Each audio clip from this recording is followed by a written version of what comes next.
un capítulo muy difícil para mí. Vamos a hablar sobre el cáncer, el duelo y la muerte. Hace poco yo tuve la pérdida de un ser querido extremadamente grande dentro de mi vida. Teníamos a mi papá en la cama gritando de dolor. Veo a mi papá tirado en el piso sin poder moverse. Que es más duro verlo ahí en la cama pidiendo que lo maten. Sí, no iba a durar mucho. Empecé a buscar en internet cómo hacer para crearle una sobredosis a mi papá. ¿Cómo puedo vivir con saber que le causé una sobredosis a mi papá? Y estoy tranquilo de las cosas que hice por él, porque sé que Lo que pasamos. de igual forma yo me siento muy feliz, o sea, me siento... Tengan la bienvenida a todos al Desenrede, el espacio donde vamos a desenredar esos temas que, aunque tabú, siguen formando parte de nuestra cultura y sociedad de forma intrínseca un poco. Vamos a abrir el espacio a tener conversaciones profundas, difíciles y a veces un poquito incómodas, pero siempre con el ánimo de iluminar, de aprender, de educarnos. En cada capítulo vamos a desenredar, en cada capítulo vamos a salirnos de la caja, a deconstruir todas esas creencias que tenemos tan arraigadas dentro de nuestra sociedad. Así que los invito a que dialoguemos, a que desenredemos, deconstruyamos y que tengan la bienvenida al Desenrede. Para el capítulo de hoy es muy importante aclarar esto, que es un capítulo muy difícil para mí. Es un tema que es complejo. Vamos a hablar sobre el cáncer, el duelo y la muerte. Es algo que todos en algún momento de nuestras vidas tenemos que vivir, que tal vez ya lo hayas vivido, tal vez no lo hayas vivido aún, pero que en algún momento pasará. Hace poco yo tuve la pérdida de un ser querido extremadamente grande dentro de mi vida, que es mi papá. Entonces, por eso en este momento quiero traer este tema y que sea el tema que abre el Desenrede, porque siento que la historia de mi papá merece ser contada. ¿Y qué mejor persona para contar esta historia que alguien que ha estado conmigo en este duelo, en este proceso durante tanto tiempo? Y él es mi hermano, Daniel Barón. Tenga la bienvenida, hermanito, ¿cómo estás? Hola, hermanoide, muy bien. La verdad me siento muy feliz, muy afortunado de ser el primer invitado de este podcast en este proyecto que ha sido una de las cosas en las que más has trabajado en la vida y desde hace mucho tiempo. Sí, gracias por decir eso. Sí, venimos trabajando desde hace rato en ese proyecto y que por fin se haya materializado, pues es como un logro cumplido. Me encanta tenerte aquí. Cabe aclarar de una vez que Daniel y yo nos decimos hermanoide. Nos decimos hermanoide desde que Daniel tenía como 5 años más o menos, hace muchísimo tiempo. Entonces, si nos escuchan decir hermanoide, es por eso. Es porque él me decía así desde muy, muy pequeño. Sí, la verdad sí. Vale, hermanito, ¿cuántos años tienes? Cuéntanos.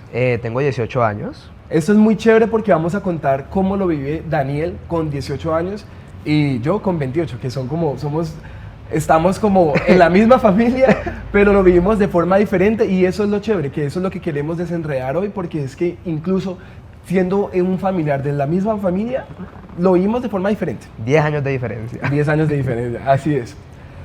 Bueno, hermanito, vamos a hablar de mi papá, Oiga. Don Marcos Barón. ¿Cómo es para nosotros esto? ¿Cómo surgió la idea de que mi papá tenía cáncer, o cómo nos empezamos a dar cuenta, o cómo fue esto? Pues la verdad, pensamos que él tenía una hernia en el estómago, y tenían que operarlo. Y pues tenían que hacerle varios exámenes para saber si se podía operar. Y la verdad le hicieron los exámenes y tenía la hemoglobina muy bajita. Sí. Tenía hemoglobina muy bajita y le mandaron remedios caseros y medicamentos. Y en ese momento mi mamá estaba un poco enferma. sí. Mi mamá estaba enferma y dijimos como, pues madre, mi mamá tenemos que tener cuidado con ella, pero veíamos que poco a poco mi papá como que iba un poquito de para atrás. No entendíamos por qué, pero mi papá iba como echando para atrás. Y creíamos que era la hernia que él tenía, que él durante hace varios años, él tuvo un accidente y él tenía una hernia. Entonces nosotros le decíamos como, papá, opérate la hernia, papá, opérate la hernia. Mi papá nunca nos hacía caso porque, ¿qué pasa? Cuando están los señores como que son adultos, bien adultos, son como que, ay, no, yo nunca voy, son súper escépticos. Eso no me duele, no me fastidia, no me incomoda. Ajá, en negación siempre por vender como una imagen de alguien fuerte. Sí, hasta que llegó el día en el que dijo como, no, me quiero operar. Y nosotros dijimos, bueno, si se quiere operar es porque le está doliendo. Ajá. Entonces Le mandamos a hacer los exámenes, dijeron que la hemoglobina la tenía muy bajita, no se podía operar, la hemoglobina en la sangre. Le mandaron medicamentos naturales y medicamentos Sí, pues para subir la hemoglobina. sí, Después de un tiempo pensamos que ya la tenía más alta, entonces dijimos, no, hagamos los exámenes para ver si ya la tiene más alta y que se pueda operar. sí. Lo mandamos a una prima que es médica y le dice a mi mamá como que no, Marina, mi tío está muy mal, tiene la hemoglobina muy bajita, tienen que llevarlo ya para que le pongan sangre o para que lo hospitalicen porque la hemoglobina la tiene muy bajita. Ok. Paréntesis, la hemoglobina bajita es que no tiene sangre. La hemoglobina mide como el nivel de sangre en el cuerpo. Entonces, si mi papá tenía hemoglobina bajita era porque tenía muy poca sangre. Y cuando una persona tiene muy poca sangre siempre está muy débil. Muy débil. No tiene fuerzas, no tiene energía. Entonces, el color se pone pálido. Entonces nosotros empezamos a ver a mi papá pálido. Yo no lo veía porque en ese momento, y esto es muy importante ponerlo, y es que yo no estaba viviendo con mi familia en este momento en el país, porque yo estaba viviendo en Nueva York. Sí. Bueno, y después de eso le dijeron que no, que tenían que hacer unos exámenes a ver de qué dependía, que si tantos medicamentos que le dieron y que no hubiera podido subir la hemoglobina, algo pasaba, si la estaba botando por el popó o tenía una herida interna. Sí, un sangrado interno. Un sangrado interno. Entonces lo hospitalizaron, más adelante le hicieron los exámenes. Tuvieron que ponerle sangre para hacer los exámenes porque como estaba muy delicado no pueden hacerle los exámenes. Bueno, entonces le hicieron los exámenes y ahí nos dimos cuenta de que no tenía ningún sangrado interno ni estaba dando por el popó, sino que era un cáncer. ¿Cómo es este momento cuando tú te das cuenta de que mi papá tiene cáncer? ¿Cómo es para ti afrontar esta noticia? Porque, ¿dónde estabas tú? Yo estaba en la casa. Porque pues regularmente en los hospitales no dejan entrar más de 2 personas con una persona que está hospitalizado. Yo estaba en la casa, mi mamá y mi papá estaban en la clínica y yo me acuerdo ese día que nosotros tenemos un altar en la casa, ¿no? Yo me arrodillé y le dije como, Diosito, que no sea cáncer. O sea, fue lo primero que se me vino a la mente, pero uno siempre se imagina lo peor. Y yo dije como que no sea cáncer, que sea otra cosa. Y pues yo no sabía, o sea, no me había tocado ese tema, o sea, se me vino a la mente. Bueno, entonces me acuerdo que yo estaba haciendo el desayuno y mi tía vino en el segundo piso. Y entonces ella bajó y me dijo como que me faltaba algo, si ya había desayunado, si ya había hecho el desayuno. Y en ese entonces la llama mi mamá. Entonces le dice como, ¿qué hubo, mija? ¿Cómo le fue? ¿Cómo salieron los resultados de los exámenes? Entonces yo veo que mi tía se queda callada y solamente me hace como un gesto, me hace como que me abre los ojos y me aprieta la mano durísimo. Y yo digo, ¿qué pasó? Y me susurra como, su papá tiene cáncer. O sea, me dice, su papá tiene cáncer. Y yo en ese momento yo me quedé en shock, o sea, yo me quedé como súper quieto, me quedé parado y yo decía, no, eso no puede estar pasando. O sea, yo me quedé paralizado, por así decirlo, unos 5 minutos, parado. Después me fui a sentar y para mí fue muy duro, o sea, y yo dije, no, pues voy a tomar un vaso de agua. Y yo siento que eso no le he contado a casi nadie, pero me iba a parar a tomar agua y no sentía las piernas, no podía caminar. No sé si del estrés o los nervios como que me recayeron en las piernas y no podía caminar y me tenía que prender de las paredes. Es que fue un momento de shock. Fue un momento muy duro. Entonces, siento que ataca los nervios y no sabes cómo tomar la situación. Sí, la verdad las piernas me hacían así, me temblaban. Temblaban las piernas. Uf, fuerte, ¿no? Sí. A mí me pasa que yo, como les dije, yo estaba viviendo en Nueva York en ese momento. Estaba viviendo mi vida. Estaba como agarrándole rumbo a mi vida en ese momento. Y siempre como que mi papá tenía algo y es que a él como que le dolía y él decía que era una gastritis. Entonces era una gastritis, pero él decía como, no, yo me presiono aquí fuerte y ya con eso se me quita. Un ratico y ya se me quita el dolor. Y ya con eso se le quita. Y precisamente es como que, no, hay que ir a hacerse chequeos. Yo estuve en Nueva York y cuando uno está en otro país solo, emigrando, es muy difícil porque uno a veces se encuentra en situaciones en las que uno tiene que afrontar la vida solo. Claro, tenía la fortuna y siempre he tenido la fortuna de tener buenos amigos, afortunadamente, pero no es lo mismo a cuando uno está con su familia, que es el núcleo primario, el cual te brinda como esa fuerza para uno seguir y seguir. Ese día yo tenía una entrevista de trabajo y justo me había ido en el tren, estaba en la estación del tren, estábamos en los exámenes, yo ya sabía que mi papá estaba malito, le estaban haciendo exámenes, estoy solo en el tren esperando cuando llega mi mamá y me llama. Entonces, recibo la llamada de mi mamá me dice, ¿con quién estás? ¿Estás solo? Yo le dije, sí, estoy solo, estoy en el tren. Y me dice, bueno, respire. Cuando me dice respire, a mí yo ya sabía. Me dijo, toma aire. Tomé aire y me dice, tu papá tiene cáncer. Esos son los momentos en los que uno siente que viene una ola gigante y te revuelca y te manda y te lleva lejos y uno no tiene cómo levantarse de ahí. Uno siente que la vida a uno se reinicia, es otra cosa. Me dice, tu papá tiene cáncer y ese cáncer que tiene tu papá ya lleva bastante tiempo. 4 años. 4 años específicamente. Es un momento en el que uno dice, no se puede hacer nada, los doctores te dicen, no hay nada que hacer, tu papá tiene poco tiempo de vida, no se puede hacer absolutamente nada y no hay poder humano que te saque de ahí. Ese sentimiento de impotencia, de no poder hacer nada, de dolor que uno empieza a sentir es tan grande que todo lo demás se olvida. Que cualquier otro dolor que uno empieza a sentir no está. Que uno dice como cualquier otra cosa que me pase no la siento, cualquier otra cosa que me duela no me duele. Y me acuerdo que en una entrevista de trabajo tenías que interactuar con las personas. Espérate, pero entonces, antes de eso, mi mamá me llama y me dice eso. Claro, yo sí sentí todo este mar de dolor.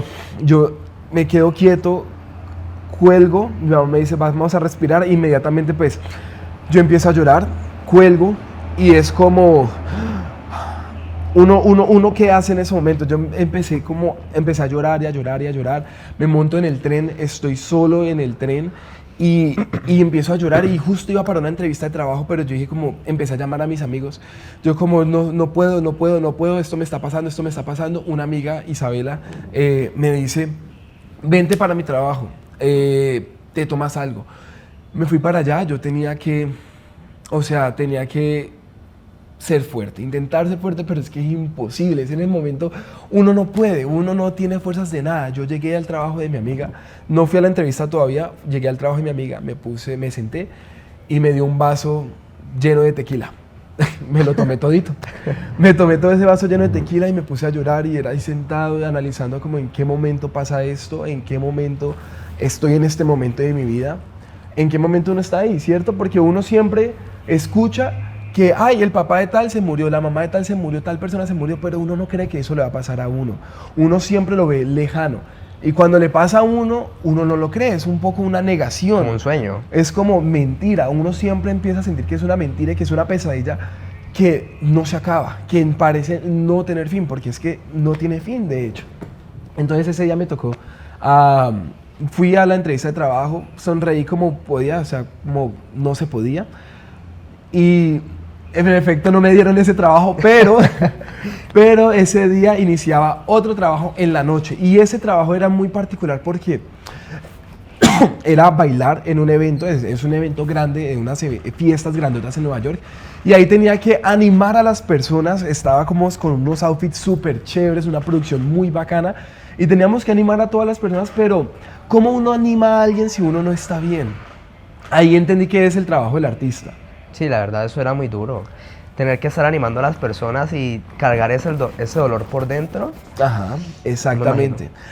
Yo llegué allá a la producción, me pusieron el outfit, el vestuario estaba increíble, yo me veía bien. Obviamente me tomé una foto y de hecho aquí tengo la foto que me tomé, se me ve la cara de la tristeza como más grande. Sí. Y recuerdo que salí a bailar, tenía 3 salidas en la noche, 3 salidas de 15 minutos para animar. Empecé a bailar y no, o sea, como que la gente me decía, mis compañeros de trabajo me decían como, hey Brian, la estás rompiendo, Brian, la estás dando toda. Y yo por dentro destruido, por dentro no tenía ánimos de nada. Entonces era muy loco que las personas me dijeran como, hey, la estás rompiendo, la estás dando toda.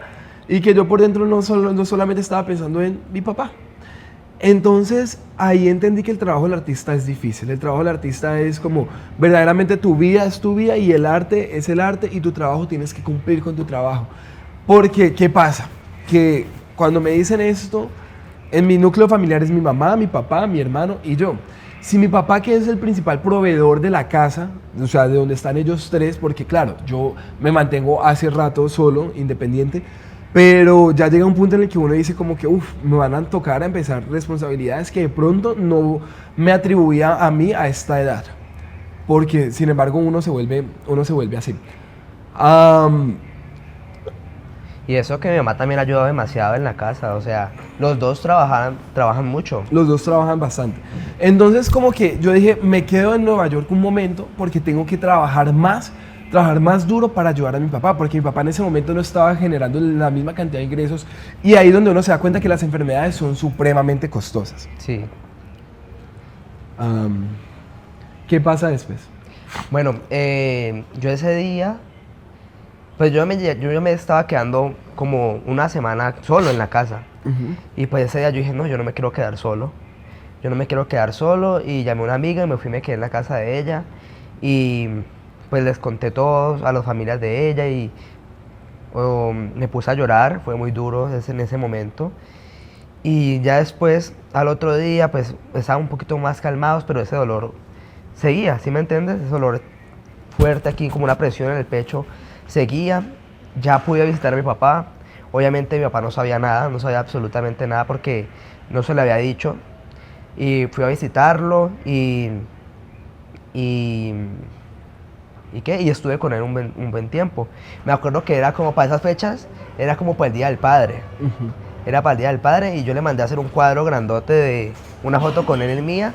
Y yo le dije, no, pues yo la quiero llevar. Yo quiero llevar esa foto pues para entregársela allá en el hospital y decirle feliz Día del Padre.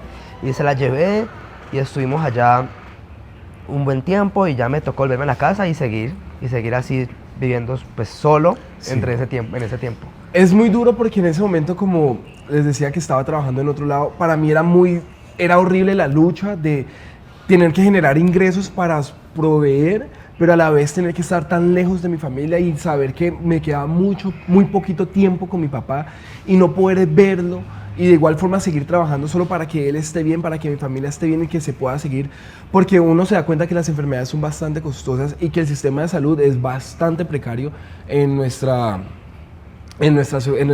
país, ¿cierto? Entonces, cada vez que yo hacía videollamada con mi papá, tenía una sensación de, pues madre, es de las últimas videollamadas que hoy tendré con él. Cada vez que hablaba con él siento que voy a estar cada vez menos con él, siento que voy a escuchar cada vez menos su voz, cada vez menos veré su rostro. Y uno como se empieza a imaginar que una persona no va a estar. Siento que a uno le dicen como, no, qué bueno porque tuviste el tiempo de despedirte. Y yo no sé si eso sea bueno o malo, porque las personas dicen, no sé, cuando hay un accidente, un familiar se muere por un accidente que es algo repentino y de pronto uno no tuvo el tiempo de despedirse, por decirlo de alguna manera, pero ¿qué pasa? Que nosotros empezamos a entrar en un duelo que se prolongaba y se prolongaba y se prolongaba. Cuando hay un choque de una muerte así repentina, como que tú lo analizas y claro, es algo extremadamente fuerte. Y ahí entras el duelo. Y entras en el duelo. Sin embargo, para el proceso para nosotros, mi papá supimos que tenía el cáncer y duramos casi un año donde yo pausé por completo toda mi vida. Yo pausé mi vida profesional, mi vida sentimental, mi vida social.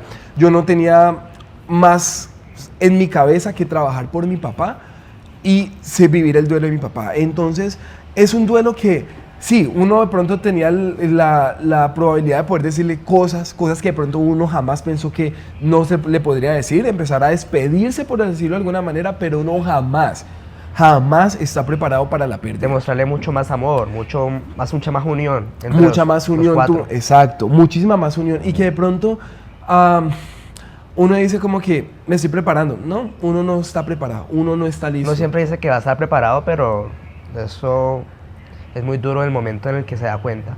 Es demasiado difícil los momentos. Me acuerdo que, No, sigue. Me acuerdo que después de eso había otro examen, como para ver qué tan avanzada está la enfermedad. Entonces, le hicieron el examen y mi mamá nos dice que pues ya la enfermedad ya está muy avanzada, ya no había nada que hacer, ya tenía el cáncer regado. O sea, mi papá ya tenía metástasis. Metástasis, ya Ajá. tenía en todo, en los ganglios, en todo el cuerpo ya lo tenía regado. Y pues que ahí no había nada que hacer, que no sabían cuánto tiempo iba a durar, pero que sí, no iba a durar mucho. Exactamente. El cáncer que mi papá le diagnostican es el cáncer de estómago. Es un cáncer extremadamente horrible y bastante crudo y agresivo. Entonces, cuando a él le pasa que se le hace el metástasis, vamos a avanzar un poquito en la historia. ¿Qué pasa con él? Su vida empieza a deteriorarse de tal manera que mi papá ya no puede comer. Yo regreso de Estados Unidos. Trabajé bastante tiempo, reuní bastante dinero. Regreso de Estados Unidos, me llevo a mis papás de vacaciones, a mi familia de vacaciones a Santa Marta. Recuerdo que eso fue como por hacer un viaje bonito, justo era el matrimonio de una amiga, nos fuimos para Santa Marta y es muy difícil porque mi papá no podía disfrutar del viaje tanto, él estuvo bastante malito. Bastante débil en ese momento, entonces es difícil porque claro, uno está como con las ganas de que pueda disfrutar, pero no disfruta del todo. Y empezamos a ver el deterioro. ¿Cómo empieza a pasar esto con él? Él empieza a ponerse cada vez más delgado. Es muy difícil que cuando tú tienes cáncer de estómago no puedes comer porque te llenas con nada. Entonces él empieza a tener una masa dentro del estómago que crece y crece y crece y crece y cada vez está más grande. Y cabe aclarar que no solamente era una masa, eran 2 tumores más 2 hernias que tenía. Más 2 hernias, porque entonces él tenía las 2 hernias, él tenía 2 hernias más 2 masas dentro del estómago. Entonces, cuando ingería algo de comida, el estómago ya se llenaba. Entonces, él tenía que comer muy poquito. Entonces, era muy difícil para nosotros como familia comer, sentarnos a almorzar, sentarnos a desayunar, cenar, porque ¿cómo uno come al lado de una persona que no puede comer? ¿Cómo uno puede meterse a la boca un bocado de comida y ver que tu papá está luchando simplemente por tomarse un vasito con agua? Entonces empieza ahí como el duelo de uno, la lucha de uno, y que él empieza a adelgazar de tal manera. Mucho. Y él es tan fuerte, fue una persona tan fuerte que él seguía yendo a trabajar. Él seguía yendo todos los días y él decía, no tengo nada. Y cada vez los médicos nos decían como, wow, don Marcos sigue en pie. Y mi papá tenía una moto y le encantaba andar más en la moto que en el carro, pero él andaba en su moto y se iba en moto al trabajo. Sí, y me acuerdo muy bien que, pues, en el momento en que le dijimos que tenía cáncer, fue mi mamá la que le dijo, él lo tomó muy bien, fue muy positivo. Yo siento que eso le ayudó también mucho como para estar más tranquilo, no pensar tanto en eso, porque él fue muy positivo. Él decía como, no, yo no tengo nada, yo no siento nada y yo voy a estar bien. Y siento que eso es una cosa muy importante que muchas personas tienen que tener en cuenta, ¿no? Claramente. Ser positivos a pesar de las enfermedades y de los problemas. Sí, tienes toda la razón, porque lo que le ayudó a mi papá es que el positivismo, la fuerza con la que él afrontó la noticia fue tan grande que nos daba mucha fuerza incluso a nosotros. O sea, nosotros teníamos que darle valor a él, pero en ese momento nosotros estábamos como, ¡jue madre! ¿Cómo tenemos valor? ¿Cómo nos fortalecemos? Y él era con una actitud positiva, una actitud grande que le decía a uno como, pucha, si mi papá logra esto, entonces nosotros tenemos que estar más fuertes, nosotros tenemos que estar firmes. Él luchaba bastante y él cuando recibe la noticia él dice, bueno, yo no tengo esto, se levanta, se para y se va, y los doctores nos empiezan a decir cada vez que vamos a las citas, nos dicen como, wow, en el estado en el que está don Marcos, él ya debería estar postrado en una cama, la gente está postrada en una cama, y él no, él aún iba a trabajar. Iba a trabajar en su moto. Él aún se iba a trabajar en su moto y era como, no, esto que dicen que el cáncer es duro, yo no lo siento, yo no lo empiezo a sentir, yo no lo siento. Y uno dice, papá, ¿cómo así que no lo sientes? Y uno sientes? trataba de ayudarlo y se enojaba, decía como que no, yo puedo hacer las cosas, yo no soy un niño, yo no estoy mal. Exacto. Y hacía las cosas. Total, y ahí es donde empieza a sentir uno como que empieza a darse cuenta que el temperamento es una parte, o sea, una pieza muy importante en el duelo del cáncer. Cuando las personas tienen cáncer, su temperamento, claro, como tú no estás bien durante tanto tiempo, se vuelve como cuando tú no estás bien durante tanto tiempo, tu temperamento cambia, te vuelves más temperamental, te pones de un mal humor. Entonces ya cualquier cosa que nosotros le decíamos a mi papá, él se ponía de mal humor. Y él se enojaba si nosotros le decíamos como, hey, papá, ven, te ayudo con esto, hey, te ayudo con otro. Él decía que no. Él decía como, no, yo no soy un niño, no, déjeme a mí, yo acaso soy un enfermo que está ahí tirado en la cama. Entonces, obviamente uno por dentro era como, no sé, uno por dentro solamente quería como llenarse de ese valor que él tenía, pero era muy difícil, es un momento difícil porque uno no puede, uno por más de que lo intenta, uno lo lucha, uno lo trata y ya ver a mi mamá. Mi mamá estaba recién operada. Mi mamá estaba recién operada. Entonces la vida de uno se vuelve tan difícil porque uno tenía que estar 24/7 disponible para mi papá. Para los dos. Porque eran los dos. Mi mamá recién la operan. La tenemos súper malita en la casa. Mi papá con cáncer. Y a mí me tocó regresarme a Estados Unidos ya para pasar el tiempo con mi familia. Y es muy difícil porque, exacto, mantener la casa bien y tener a los dos papás enfermos, mi mamá recuperándose y mi papá cada vez deteriorándose más, se vuelve una situación incontrolable. Y las veces que mi papá estaba hospitalizado, mi mamá se operada, se iba y se quedaba con él sentado en una silla, o sea, de esas sillas de plástico sentadas, porque no le dan como un asiento donde poder sentarse más cómodo. No, ella recién operada con ese frío, ir a quedarse con él, o sea, mi mamá también es de admirar. Es de admirar demasiado. Ahí es donde yo veo que el valor de una madre, el valor de una esposa, el valor de una mujer es tan fuerte, es tan grande, la fuerza que ella tenía, cómo luchaba, cómo se levantaba con su dolor, con su herida, porque a ella le hicieron una cirugía bastante amplia. Y aún así seguir luchándola para poder apoyar a mi papá, eso es algo que yo aún no admiro y digo, es un ejemplo. Es un ejemplo bastante grande. Avanzando con mi papá, con el deterioro de mi papá, llega un punto donde ya cada vez más mi papá está más delgado, se le empiezan a ver los huesitos, el color es pálido, los ojos, y el dolor se vuelve un dolor incontrolable. ¿Qué pasa? Que para controlar los dolores del cáncer, uno tiene que tener un medicamento bastante fuerte, que es la morfina. Con la morfina es lo único que se trata. La morfina es tan fuerte que te dopa, que te empieza a dopar. A él le mandan unos parches de fentanilo. El fentanilo es un medicamento bastante fuerte, que es un opioide. El fentanilo no se puede mezclar con la morfina. Entonces, o es fentanilo o es morfina. Entonces, a él le mandan unas pastillas de fentanilo y también un parche de fentanilo, que es el parche que se pega en el cuerpo y se supone que a los 3 días empieza a surgir el efecto. Mi papá tenía unas crisis de dolor tan grandes que tocaba salir de urgencias con él. Mi mamá estaba en la casa malita, entonces a mí me tocaba salir de urgencias a Cali, a llevarlo porque a él lo estaban atendiendo en Cali precisamente. Entonces me iba solamente mi papá y yo, nos íbamos los dos. Y yo iba manejando y mi papá iba ahí quejándose del dolor y como que es el desespero de poder llegar cada vez más rápido, es el desespero de decir como, papi, tranquilo, ya te llevo. Y era así como que empieza a sentir ese dolor cada vez más fuerte y esa impotencia que uno tiene. Y lo llevamos y es que, ¿qué hacen allá? Simplemente le empiezan a buscar controlar el dolor. Los parches no funcionan bien. Y la morfina, le aplican morfina en la clínica y luego lo mandan para la casa. ¿Y qué pasa? A las 3 horas mi papá ya empieza a tener otra vez dolor. ¿Qué pasa con esto? Que la morfina es un medicamento que no es de venta libre. Entonces conseguirlo es muy difícil. A mi papá le dan como le prescriben nada más como una ampolleta. ¿Y qué pasa? Que eso es tan escaso porque hay mucha gente que lo necesita. Entonces, si uno va y lo requiere, es probable que a uno no se lo den. ¿Y cómo hace uno para controlar a una persona que tiene tanto dolor? Entonces llegamos a un punto que es el último día que mi papá va a trabajar.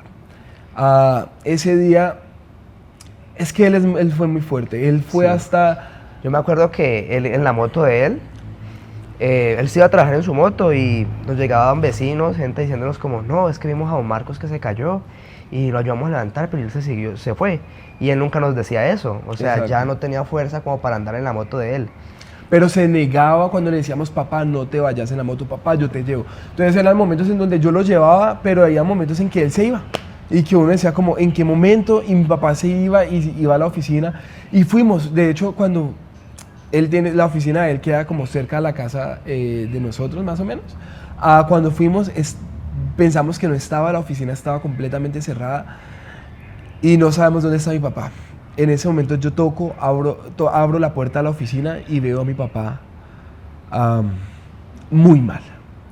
Tenía una mirada perdida, estaba así como el horror en la cara, el dolor encima. Y yo, papá, vámonos ya, nos fuimos de una para urgencias. Ese día fue como, ese fue el día que es como que uno ya, como que empieza a entrar en el proceso de decir como que claro, porque nos dicen ese día como, listo, ya traer a don Marcos pues no tiene sentido, nos mandamos para cuidados paliativos. Cuidados paliativos es cuando una persona ya está como en Las últimas. En las últimas. últimas. Y uno dice como, pues madre, entonces si nos van a tener cuidado paliativo es porque vamos a controlar el dolor. La EPS nos dice, váyanse para la casa, nosotros les vamos a mandar cuidados paliativos y que van a ir médicos en casa para que les estén con el tratamiento del dolor. Del dolor. Esto nunca pasó. La EPS nos abandonó, nunca hubo un médico que llegase a la casa para ayudarnos, nunca hubo ayuda por parte de la salud con nosotros.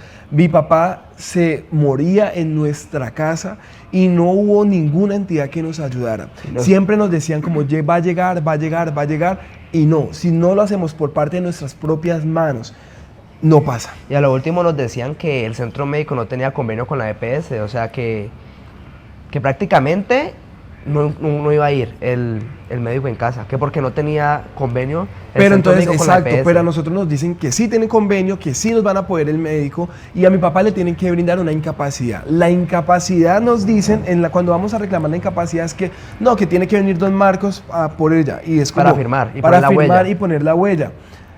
Es como, hey, ¿te das cuenta que mi papá se está muriendo de cáncer en la casa, que no puede salir de la casa, que no se puede levantar de la cama, que no puede venir presencialmente a reclamar una incapacidad que le pertenece, que él debe tener porque es algo que, a ver, él lo ha trabajado, él ha estado luchando por esto y que de repente nos dicen, no, es que tiene que venir él. Y es como, hey, soy su hijo o hey, soy su esposa, estamos reclamando esto. No ocurre, no pasa. Entonces, cuando mi papá se empieza a deteriorar en la casa en sus últimos días y nosotros desesperados por ver a mi papá con tanto dolor porque ya es postrado en la cama, quejándose del dolor, gritando por el dolor, y como les digo, la morfina no la venden libre. ¿Qué pasa? Nosotros bajo cuerda, porque es algo que no se puede, no se hace, logramos conseguir un contacto que nos vendía la morfina. Obviamente no era nada barato, no era nada sencillo de conseguir, no era algo que uno podía conversar con todo el mundo, y empezamos a conseguir la morfina para que nos la vendan a nosotros y poder recetarla a mi papá, porque el médico nunca había. Entonces, ¿qué pasó? Nos tocó a nosotros contratar a enfermera, y cuando los momentos en que no había enfermera, y esto es algo muy difícil porque uno no está preparado para vivir esto y uno no debe vivir esto, y es que, por ejemplo, mi hermano aprendió a inyectar. Tuvo clases para inyectar ahí, para poder inyectar a mi papá la morfina cuando tenía sus crisis de dolor. En la vena. En la vena. Y eso es algo que es como, ¿por qué nos toca vivirlo? Teníamos a mi papá en la cama gritando de dolor. ¿Y qué pasaba? Que cuando uno le aplicaba una dosis que era bastante alta, que ya las personas se dopan con eso, mi papá aún seguía con el dolor. Aún sentía dolor, aún seguía con el dolor. Me acuerdo que la morfina se le aplicaba al principio. Era como cada 6 horas, cada 6 o 8 horas, no me acuerdo. Había que aplicar 2,5 cc. Y bueno, se le aplicaba y se le calmaba. Ya después de las 6 horas, otra vez el dolor. Iba pasando los días y ya no eran 6 horas, sino 4. No eran 2 cc, sino 2,5, 3 cc, 4 cc. Y nosotros decíamos, bueno, y es que... ¿Qué pasa con la EPS? ¿Qué pasa con el médico en casa? Que esto no debería estar sucediendo. Vino una vez un médico, nada más lo miró, nos mostró un formulario y se fue. Formulario vacío, porque no lo llenaron. Vacío, no lo llenó, el formulario lo dejó así en blanco y se fue. Dijo como, luego vamos a venir dentro de poco para hacer No volvieron. Entonces nos abandonaron por completo, nos dejaron morir con mi papá. Y aparte el problema de las incapacidades, ¿no? De las incapacidades. De las incapacidades, que eran como 3 meses que... 3 meses que teníamos que reclamar, pero como mi papá no podía firmar, entonces pues no las entregaban. Hubo un día que fue bastante difícil, que para mí siento que fue como un día, un highlight del día. Y es que como nosotros teníamos que estar en casa a disposición de mi papá, de mi mamá y de todo lo que estaba pasando, recuerdo un momento en que acostamos a dormir a mi papá le teníamos que poner pañal, lo que acostamos a dormir, se le aplicó el medicamento. Nos fuimos a dormir, eso eran, ponle tú, las 2, 3 de la mañana. Me acuesto en mi cama, Daniel me dice como no quiero dormir solo, nos acostamos los dos. Ah, no, creo que en ese momento no fue, pero yo me acuesto a dormir y de repente escucho algo como un llanto, un sollozo y luego escucho a mi mamá gritando, ¡Brian! Y yo salgo a correr, corro y entro a la habitación de mis papás y resulta que mi papá había tenido la fuerza de levantarse de la cama, había caminado hasta el baño y en el baño mi papá se cae. Cuando yo entro al baño y yo veo a mi papá tirado en el piso sin poder moverse, estaba así boca abajo, sin poder levantarse. Yo grito papá y es como, yo no sé en qué momento tengo esa fuerza de poder levantarlo fuerte porque estaba muy pesado y poder levantarlo fuerte. Y apenas yo lo levanto y lo tengo aquí en mis brazos, solamente veo como los bracitos y la mirada de mi papá así mirándome como con ese miedo, esa impotencia, ese dolor, esa mirada tan perdida que yo nunca he visto esa mirada y siento que esa mirada aún la tengo como... grabada en la mente. La tengo muy grabada en la mente y es algo que vive conmigo, es algo que vive conmigo y que a veces me acuesto a dormir y que pienso en eso, pienso como en la mirada de mi papá pidiéndome ayuda o viendo como en ese momento lo pude cargar y que él sintiera como que aquí está su hijo, que aquí está tu hijo, que te estoy ayudando y lo siento y le digo papi y él está así soy lleno de mucho dolor y uno dice mi papá no merece esto, él no merece esto, él ha sido una persona tan gigante, tan grande que ese dolor, nosotros decíamos, ¿por qué? ¿Por qué tanto dolor? Y nos empezó a pasar que él se despertaba, entonces se despertó y cuando él se despertaba, él gritaba y decía, mátenme, quiero morir. Me quiero morir, por favor, me quiero morir. Y la enfermera le aplicaba la inyección y él decía, no me apliquen eso, inyéctenme la muerte, quiero la muerte. Entonces, como un niño de 18 años, la esposa y su otro hijo empiezan a vivir esto y mi papá empieza a vomitar un agua negra, que era como un agua con sangre, pero nosotros empezamos a sentir que era prácticamente como la masa del cáncer.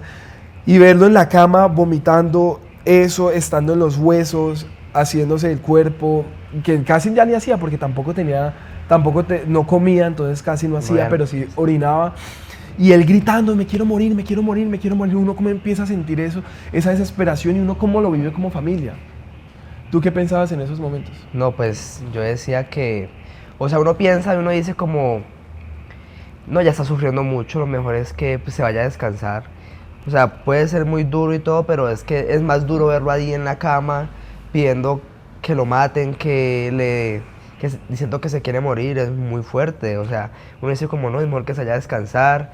Es más duro verlo ahí postrado en una cama sin poder hacer nada, sin que nadie más por parte de los médicos de la EPS nadie nos ayudara. Fue tan así que empecé a buscar en internet, cuando mi papá gritaba, mátenme, me quiero morir, empecé a buscar en internet cómo hacer para crearle una sobredosis a mi papá. Fue tan fuerte este sentimiento que yo decía, tengo que ayudarle, y era la única forma en que yo pensaba y creía que se le podía ayudar. Pero ¿cómo uno vive con eso? Desde me llegaba a la mente y decía, ¿cómo puedo vivir con saber que le causé una sobredosis a mi papá? Sí, era con el fin de ayudarlo, pero yo decía, ¿será que podré vivir con esto? Pero era tan mi desespero, era tan alto el desespero que no pasaba. Y mi papá, nada que se moría, porque él era extremadamente fuerte.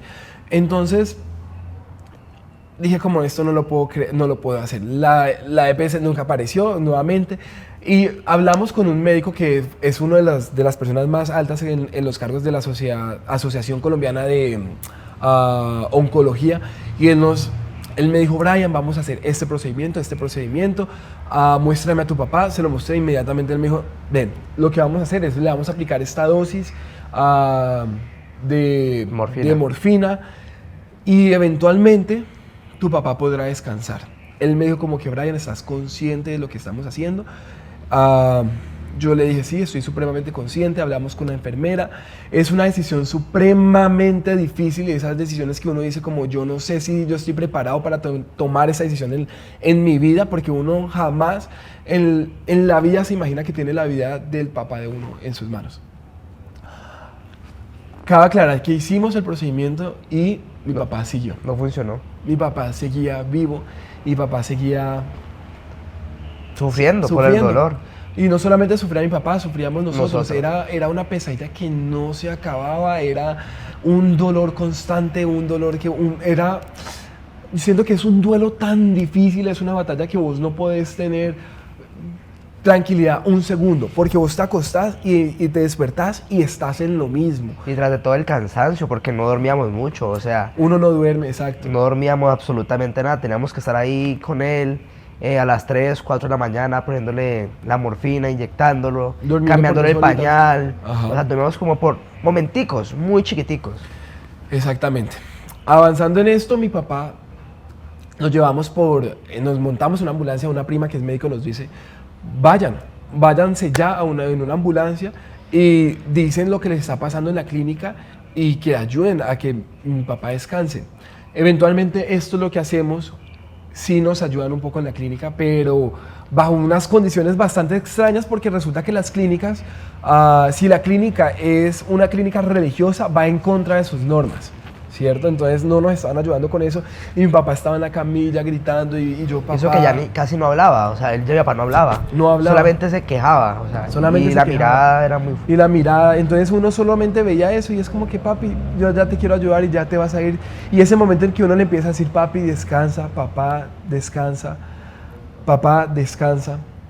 era como que es fuerte. Pero afortunadamente cuando mi papá ya logra descansar, siento que cuando él muere, cuando él fallece, nosotros sentimos un pequeño alivio. Y no es un alivio no sé, es un alivio de está descansando. Y sabemos que empieza otro duelo, otra fase del duelo difícil, porque muy difícil, pero uno dice como que, bueno, al menos mi papá no está sufriendo, no está con dolor y de pronto está descansando.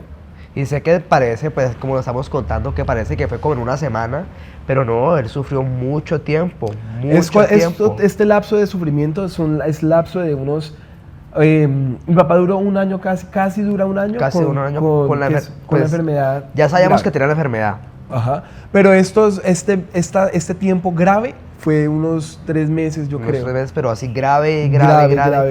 Sin él poder caminar, sin poder hablar, sin poder comer, sin poder, o sea, con el dolor a su máximo esplendor, por así A mí me empezó decirlo. a pasar algo y de pronto, no sé si esto es muy loco, que si yo estaba soltero, pero si de pronto la vida de uno se empieza como a poner en shutdown, uno no piensa en trabajo, En nada. Sí me tocaba trabajar y esto es lo difícil y por esto digamos que me queda la satisfacción de haber hecho las cosas bien, que, jue madre, de todas formas yo trabajo con redes sociales, yo trabajo con mi imagen y aún así me tocaba, porque a uno le dicen como que listo, las marcas lo pueden entender a uno, pero ¿qué no le entiende a uno? Yo tengo una deuda con el Citex, tengo que pagar cosas del banco, la comida no le va a decir a uno como, ay, tranquilo, no comas esta semana, come la otra, yo te espero. Eso no pasa. eso no Entonces, pasa. ¿cómo hace uno para tomarse el break, vivir el duelo y aún así seguir produciendo? Porque Trabajando. algo que uno se entera en este momento es que absolutamente nada ni nadie va a parar por lo que te esté pasando a ti. Porque así no es. Entonces tú tienes dos opciones. O me quedo ahí en la mierda porque uno está sumergido en la mierda, o trato de nadar en ella. Porque es que es necesario, porque uno no se va a limpiar de una. No va a pasar. Entonces esos momentos en donde yo decía, no quiero trabajar, no quiero hacer tal cosa, pero tenía que publicar una historia. Tenía que subir una publicidad. Entonces ahí yo quedo con la tranquilidad de haberla dado toda por mi papá. La familia, los tres la dimos toda, mi mamá con su operación, tú con tu trabajo, o sea, agradecidos que mi papá, o sea, estamos muy agradecidos con mi papá que también nos enseñó a ser muy positivos y muy fuertes, porque mi papá, o sea, fue muy fuerte. A ser resilientes. A ser resilientes. eso es algo que siento que se empieza a ganar con el tiempo, y cuando uno cree que es como, jue madre, estoy en esta etapa de mi vida, estoy acá, ¿cómo la afronto? Porque es que hay algo que es muy cierto, y es que nosotros no podemos controlar lo que nos pasa, pero sí podemos intentar poder controlar cómo lo afrontamos. No quiere decir de que ya, soy de piedra, no siento, no, uno se tiene que dar el espacio del duelo, uno se tiene que dar el espacio de poder sentir, de llorarlo, y esos momentos en los que yo me sentía abrumado y que no podía más porque tenía el desespero, y todas las demás personas diciéndome, es que ya tú eres el hombre de la casa, tú eres el hombre de la familia, y tú eres esa figura, que para mí me parece extraño, porque es que si yo veo, mi mamá tiene mucha más fortaleza que yo. Sí, mi mamá, mi mamá es la mujer de la casa. Es la fuerte, o sea, es muy fuerte, o sea, ella la dio toda. A pesar de que mi papá estuviera así, de que ella estuviera recién operada, ella iba a mercar, ella iba a conseguir la enfermera, hacía muchas cosas. Y nos daba valor a nosotros. Nos daba mucho valor, y nosotros éramos como, y mi mamá es una mujer doliente, porque es una mujer que siente muchísimo, y el hecho de que ahorita en este momento lo haya afrontado de esa manera, para nosotros es como, wow, mamá, nos quitamos el sombrero por ti. Nos quitamos el sombrero por ti, y admiramos muchísimo eso, y ahí es donde yo digo que es que no por nada es el valor de una mamá, ¿sabes? Que ella, por ver a sus hijos así, es como que se agarra a una fuerza sobrenatural que uno dice, mami, la rompes, mami, la luchas. Y es que es fuerte hablar de es muy duro hablar de esto. Nosotros en este momento estamos teniendo esta conversación, pero estamos en el proceso. Esto ocurrió apenas hace 5 meses. Entonces el hecho de tú tener tu vida pausada, lo que estaba diciendo era que a mí me pasaba que mi vida sentimental, sexual, era inexistente. Yo vivía con el miedo constante de que si yo me iba a cualquier cosa, que si me iba a ver con alguien a tener una pequeña cita, por más corta que sea, yo vivía con el miedo a que si yo estaba en esa cita, me llamaban y que mi papá moría. Entonces yo sentía ese trauma de no poder hacer nada, sentía el trauma de no poder hablar con nadie, sentía el trauma de no poder... Nosotros no salíamos de la casa. De no poder salir, sentía el trauma de ¿qué tal que yo esté por allá dándome besos con alguien y que en ese momento se haya muerto mi papá? Yo no me podría perdonar eso.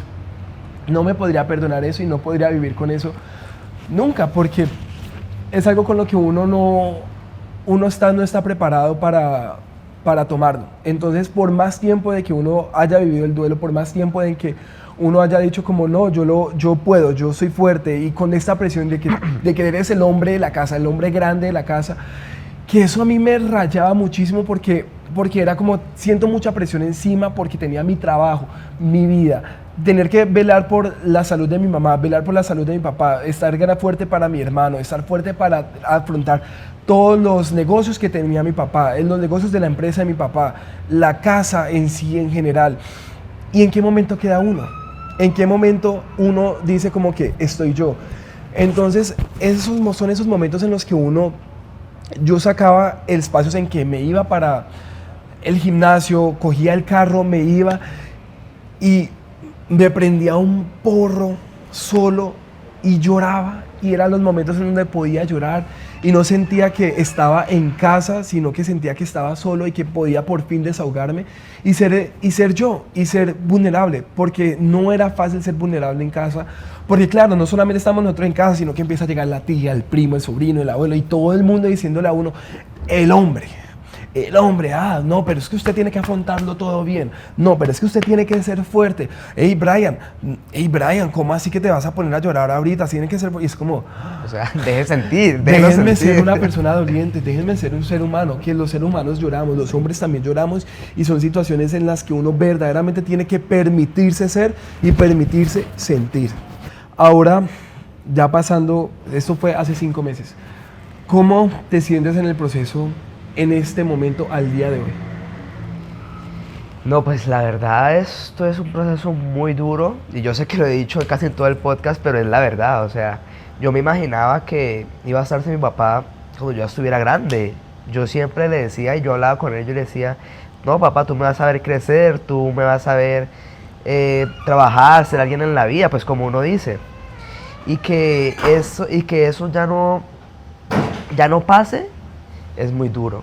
O sea, Y mi papá y yo éramos demasiado unidos, éramos muy unidos, y ya no tener ese apoyo, esos cariños, esos abrazos de él en la casa, eso me destruye. Y muchas veces yo trato de ser fuerte porque pues yo estoy con mi mamá y ya no somos los 4 yendo en la casa, sino que somos los 2. Es muy duro y se siente la casa vacía, muy vacía. Porque tú sabes que mi papá llegaba bailando, mi papá llegaba recochando, porque mi papá pitando en la moto, porque mi papá era una persona muy recochera, muy feliz, y que ya la casa se sienta tan sola, tan vacía, tan en silencio, eso es algo muy duro que me toca enfrentar con mi mamá. De igual forma, yo busco poder ayudar en lo que más se pueda, obviamente. Sí, claro, obvio. También el hecho de tener que viajar y estar por fuera de casa y enfrentarme a muchas cosas solo, en mi caso es fuerte. Y que quisiera estar más, quisiera poder acompañar muchísimo más, pero hago todo lo que pueda, hago todo lo que puedo y no sé si de pronto, no sé, o sea, de pronto sí me gustado tener como más tiempo a mi papá, obviamente. Estoy tranquilo y estoy feliz de que ya esté descansando. Pero algo que me pesa y es algo que recuerdo que mi mamá me dijo, yo me fui muy joven de la casa. Yo me fui como cuando tenía 17 años, entonces el hecho de no tener tantos recuerdos ya cuando grande con mi papá me duele mucho. Es como, yo sé que estoy feliz y estoy tranquilo de las cosas que hice por él, porque sé que la di toda y estoy tranquilo y estoy en paz con eso. Sin embargo, es muy duro uno sentir que no. Sí, nosotros también estamos súper orgullosos de ti, hermano, y de tú la diste toda, estando en otro país, velando por nosotros, siempre estando de manera positiva hacia lo que pasamos. De igual forma, yo me siento muy feliz, o sea, me siento que obvio, o sea, es muy duro y es muy difícil, pero me siento muy feliz que la imagen que tenemos de mi papá es hermosa, que yo no me voy a quedar con lo que vivimos, que yo me voy a quedar con todos esos recuerdos tan maravillosos que tenemos de él, de todas esas sonrisas y todas esas enseñanzas, y que gracias a todo lo que él nos enseñó Y siempre estuvo para nosotros. y siempre estuvo para nosotros, al día de hoy podemos seguir adelante y podemos ser la familia que somos. Que aunque nos falte de forma presencial, para mí siento que es una nueva forma de amar. Que de pronto ahorita no vamos a tener esa retribución por parte de él, pero nosotros aún seguiremos teniendo mucho amor para él de por vida. Sí. Que aunque no lo escuchemos, yo siento que a veces lo podemos sentir y que a veces siento que él está con nosotros, y que una persona solamente muere cuando se deja de recordar. Y siento que mi papá nunca lo vamos a olvidar y nunca lo vamos a poder dejar de recordar, porque ha significado tanto para la vida de nosotros. Una persona muy valiosa. Muy valiosas. Él me dijo a mí como... Él siempre nos inculcó ser felices, independientemente de la carrera, la ocupación que escojamos. Él nos dijo como, sean felices. Y eso es lo que a mí me Y siempre nos apoyó, siempre en cualquier nos apoyó. cosa que nosotros quisiéramos. Si yo le decía, papá, quiero ser actor, hágale. Papá, voy a ser bailarín. ¡Epa! Vamos a bailar. Entonces eso fue muy bonito, porque yo siento que soy la persona que soy en este momento, al día de hoy, gracias a esas enseñanzas. Y que tú también tienes el carácter que tienes gracias a él. Y que fue madre, no nos vamos a derrumbar, no nos vamos a dejar caer, y que vamos a seguir saliendo adelante porque para eso estamos aquí. Sí, yo sé que él está con nosotros, y lo vamos a tener siempre en el pensamiento. Mi papá fue una persona que valía mucho, mi papá era muy importante para nosotros, siempre estaba apoyándonos, siempre estaba, o sea, lo que necesitáramos ahí en la casa lo teníamos, y todo gracias a él y a mi mamá también. Así es. Y ¿quieres darle algún mensaje a alguna persona de tu edad que esté viendo por un proceso parecido o esté viviendo esto o acaba de tener una pérdida, algún familiar, algún papá? No, pues que valoren mucho y si están pasando por eso, que le den mucho amor al ser querido que está enfermo, porque duele mucho. Al pasar el tiempo duele mucho. Hay veces que yo veo a mis amigos con sus papás o voy al parque y veo que están los papás con sus hijos. Yo digo como, o sea, yo siento que me faltó muchas cosas por hacer con mi papá, pero estoy tranquilo porque le di ese amor, le di ese apoyo que necesitaba en el momento que más lo necesitaba. Vale. Y sí, quiero que apoyen a esas personas, que le den mucho amor y mucho cariño. Y sí, precisamente es eso, es aprovechar cada minuto, cada espacio, cada momento. Yo siento que uno siempre que sale debe estar bien con las personas más allegadas. Que si tienes una oportunidad, por mínima que sea, de decirle a las personas que amas, te amo, toma la oportunidad.